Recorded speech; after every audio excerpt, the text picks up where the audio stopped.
All right, here we go. Common denominators. So you have the first one we say is going to be 12 because all we did was multiply 3 times 4, correct? The one on the left needs a 4 to become 12, correct?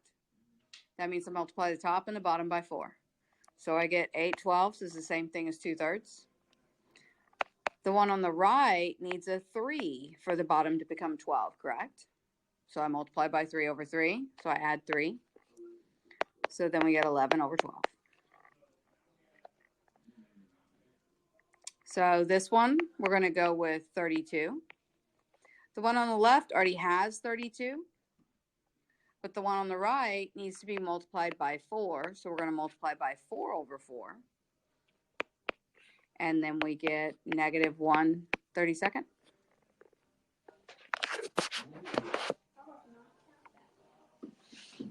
No, I wish y'all were taught that way because it'd make it easier at this point, but y'all are taught a different way.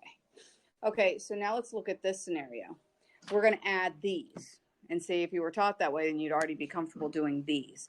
First thing I want to do is find out, I want to add something to this. Let's talk about the excluded values. And by excluded values, I mean we have variables on the bottom, which means we're going to have values that x cannot be.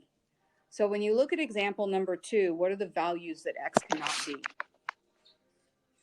For this one right here, what can x not equal? Okay, so we can't have 0. For this one right here, what can x not equal? Why are you guessing? What can we not divide by? 0. So what plus 2 equals 0? Negative 2. So those are the two values that won't be part of our domain. So then we have to do a common denominator. Do you see how in this case we're going to do x and x plus 2? I'm just going to multiply the two of them. So that means when I multiply both sides by x plus 2 over wait, well, let me think. I don't want to do that.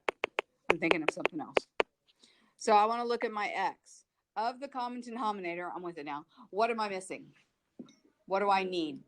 I need the x plus 2. So I'm going to multiply by x plus 2 over x plus 2. So that's going to give me 5 times x plus 2.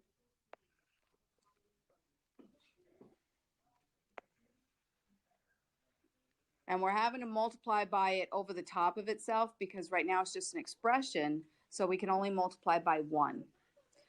So then when we do the right side, we're going to multiply by 1 again. What is it missing of the common denominator? It needs the x. So then we're going to have plus x times x minus 3. So in this case, our least common denominator ended up being x times x plus 2. Now we just have to simplify it. So when you look at the top, do you see how that would be 5x plus 10? Plus x squared minus 3. All over x squared plus 2x. And then I'm just going to, a little more simplifying, I'm going to put it in order. I'm going to do x squared plus 5x. 10 minus 3 is 7. And then I got x squared plus 2x.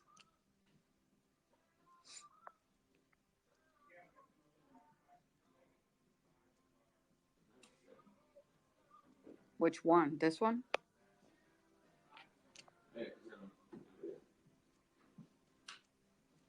Okay, you ready to try another? Okay, to do this one, we're going to have to factor it. So what are my two numbers that are going to give me, multiply to give me 5 and combine to give me 6? Okay, so x plus 5, x plus 1. Now let's determine what are my excluded values. What are going to be the x, what are the values that x cannot be? Nope. There we go. Very good. What about the least common denominator? What is the smallest thing I can make the bottom that'll work for both of these fractions? Will that work for the one on the left? So we need both x plus 5 and x plus 1, right?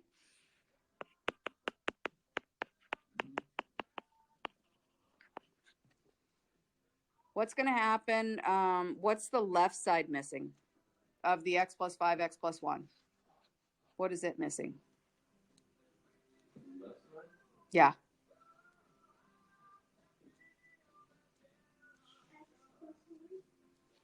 It has it right there. It has it right there. There is no x. The common denominator is x plus 5, x plus 1. So I'm asking you what it's missing on the left side, and the answer is nothing. So therefore, we can just bring down the 4x because it is 4x over that common denominator. Then we're going to do plus. Now, what is the right side missing? So we got to multiply by x plus 5 over x plus 5. Do you see how on the bottom, when I multiply by that x plus 5, I get the common denominator? So then on top, I got 6 times x plus 5.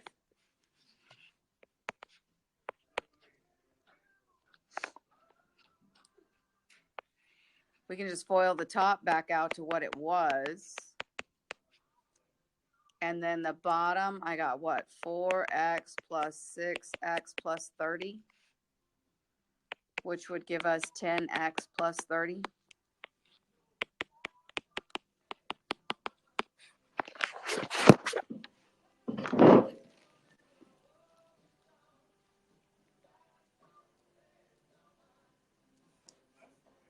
Okay on that? Kind of got the idea?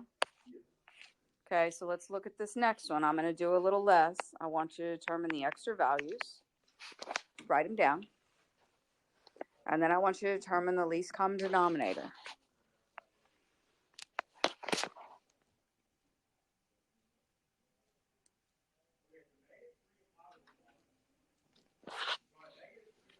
For the excluded values, did you get -3 and 7?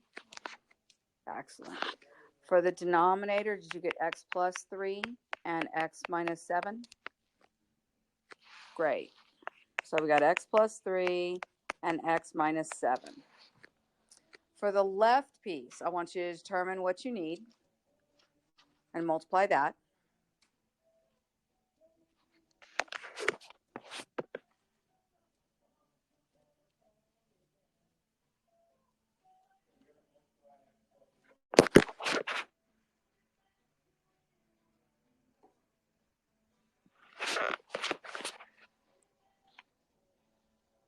Did you multiply by x minus 7 over x minus 7? So that means I got my bottom, and then it's going to be 2x times x minus 7.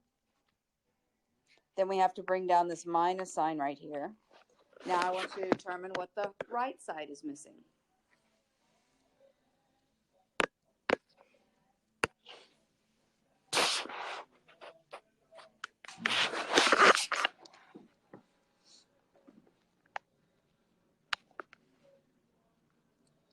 So when I look at the right side, I notice that it has x minus 7, but from the common denominator, it is missing x plus 3.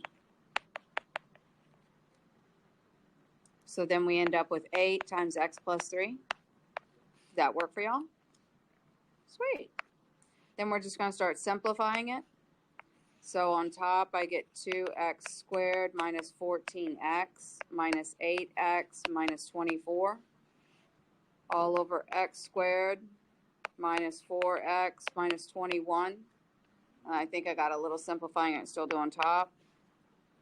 2x squared minus 22x minus 24.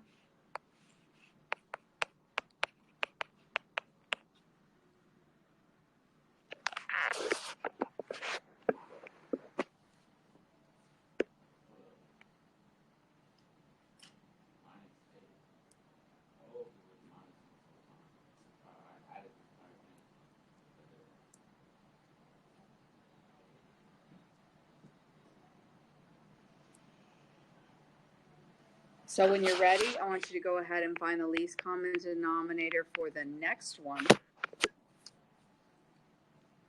Also, the excluded values. To do that, we're going to have the factors of this.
What factors did y'all get?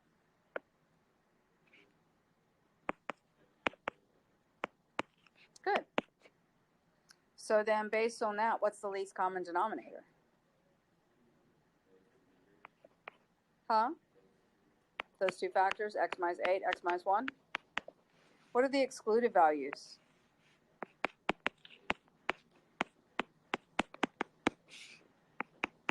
Very good.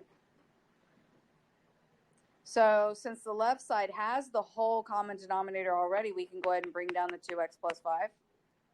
What does the right side need?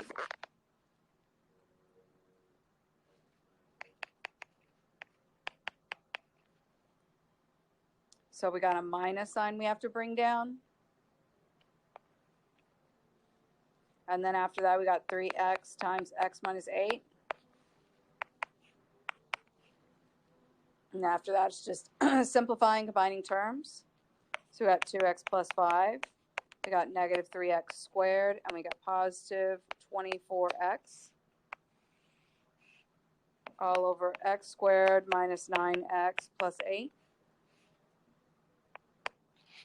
And then if I were to finish it off, it'd be negative 3x squared plus 26x plus 5 all over x squared minus 9x plus 8.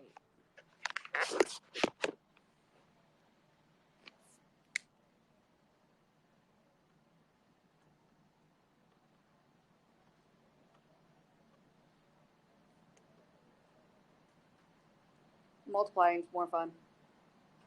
Multiplying is more fun. You get to just cross off everything. Adding, subtracting takes more work. Okay. Let's see. For this last one, wouldn't this be x minus 5 and x plus 5? And then what about the one on the right? Can I do anything with it? I can factor out the x. Okay. Then we need a least common denominator. So what is the smallest thing that'll get, everything on the bottom that we need? Least common denominator. What are both those two? What is the smallest thing both those denominators have in common? They both have an x plus 5. What else are they going to need to have in common?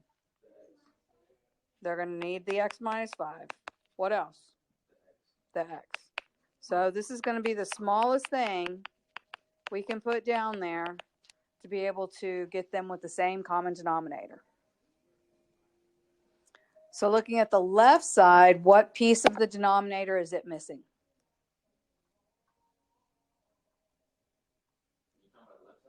Left side. Yeah, so we're going to multiply by x over x, which will give us 6x.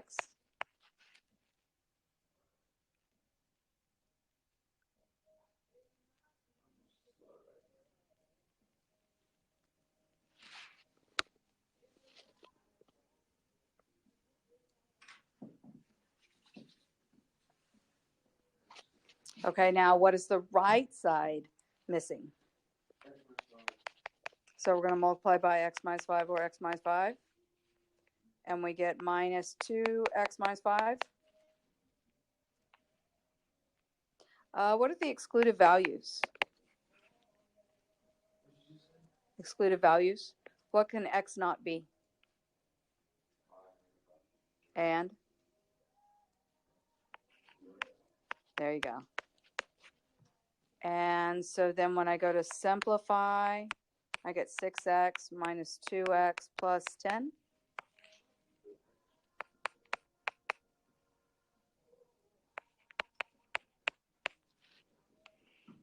And let's see, we get 4x plus 10 over x cubed minus 25x.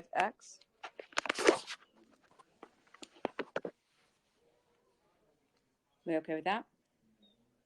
Okay.